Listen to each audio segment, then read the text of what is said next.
Kasus dugaan ancaman pembunuhan dan pelecehan seksual oleh Brigadir J kepada Putri Chandrawati telah dihentikan. Sejak itu pula, LPSK juga memutuskan tidak mengabulkan permohonan perlindungan kepada istri Verdi Sambo itu.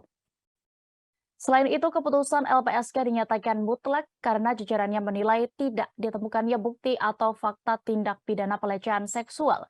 Ketua LPSK Hasto Atmojo Suroyo menjelaskan, keputusan itu sudah dikatakannya sesuai dengan prosedur yang berlaku. Namun begitu, pihaknya mengungkapkan rasa prihatin terkait kondisi dari Putri Chandrawati saat ini.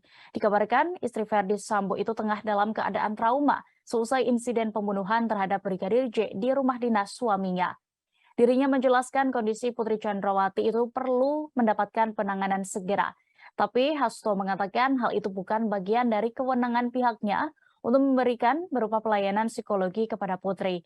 Ditambah LPSK hingga kini belum mengetahui sebab dari trauma tersebut. Mengingat setiap pertemuan dengan Putri belum mendapatkan satupun keterangan. Hasto berharap kepada Kapolri Jenderal Listio Sigit Prabowo untuk dapat mengerahkan psikiatri dalam mendampingi hingga memberikan layanan psikologi ke Putri.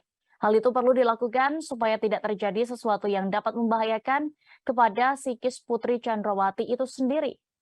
Sebelumnya diberitakan, LPSK menyebut istri Verdi Sambo berpotensi mengalami post-traumatic stress disorder atau PTSD atau gangguan stres pasca trauma.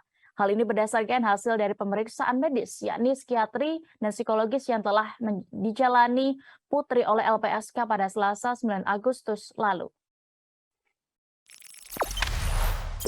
Jangan lupa subscribe, share, komen, dan like ya!